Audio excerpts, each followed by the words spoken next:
tout le sentiment d'écrire un livre engagé et universel. Je suis allé vers ce qui m'a tiré, alors sur un mode complexe, puisque je ne m'étais jamais, comment on va dire ça, frotté en quelque sorte à l'enjeu autobiographique, et jamais je n'aurais pensé dans ma vie devoir écrire sur la mort d'un ami. Mais chaque sujet, chaque dimension du livre, et des livres en général, posent leurs propres problèmes et appellent leurs propres solutions littéraires. Pour moi, la première partie, c'était une question de distance. Qu'est-ce que j'avais le droit de dire? Comment le dire? Comment ne pas infliger aux gens un deuil personnel, tout en proposant un texte littéraire qu'on peut lire complètement comme un roman noir, sans savoir que le personnage s'est réellement tué dans ces conditions, dans la vie réelle. Et beaucoup de gens ne le savent pas dans le livre, et ils n'ont pas à le savoir. C'est pas du tout grave en soi. La deuxième problématique, c'était de dire jeu à la place d'un sapeur. La troisième partie, avec la question des Chinois, du fric et du business dans Paris, c'est encore autre chose. Voilà. Moi, j'aime beaucoup le mot critique. La critique en France, la critique littéraire, est en grande difficulté pour plein de raisons. La crise de la presse, la connivence intellectuelle, la paresse, beaucoup de causes qui posent problème. Et je dirais que la crise de la critique est en même temps, de fait, une crise de la littérature. Voilà. Alors un copain là, qui publie, qui est à l'Allemagne, s'appelle Alban Lefranc, que j'aime beaucoup, donc ça fait plaisir de le citer ici, et qui est édité d'ailleurs chez un éditeur que moi, qui me dit que les critiques littéraires allemands sont beaucoup plus honnêtes et compétents que les critiques littéraires français.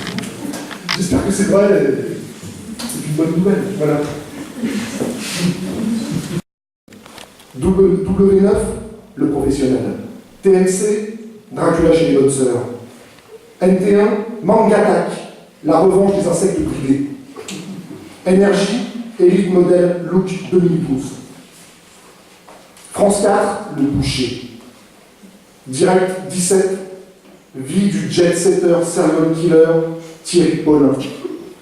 Il a vraiment existé. Gulli, inspecteur gadget. TV Braise, la télé bretonne, Colombo. La Xantia et son maître gisent unis pour l'éternité dans la rue sans spectateur. Le téléphone portable vibre de nouveau et s'illumine dans la poche du mort. Une suite de lettres sur fond vert à la beauté formelle inutile. Qu'est-ce que tu fous, travailleur? Viens briller avec moi, c'est la fête de l'année.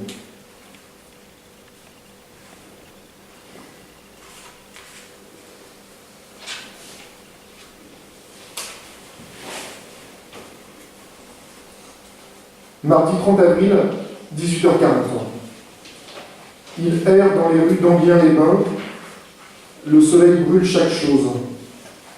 La ville est sans ombre, irradiée. Ses cheveux... Fort. Ich saß also an einer runden Tafel am hinteren Ende des Speisesaals mit 5 der jungen Leute, alle nicht zum engsten Kreis gehörend. Die Lage etwas abseits vom Zentrum des Geschehens, mit der ich mich selbstredend zufrieden gab. Schließlich war ich ein nahezu Fremder, dessen Bekanntschaft mit der Familie des Bräutigams nicht anders als in der ersten Blüte stehend beschrieben werden konnte, hatte einerseits den deutlichen Vorteil, dass wir so weit wie nur möglich von der Bühne entfernt saßen, auf der eine Kongo, eine Art diskothekentauglichen Tango auf elektrischen Instrumenten spielte und ich mich so besser auf die angeregten Gespräche mit den jungen Leuten konzentrieren konnte.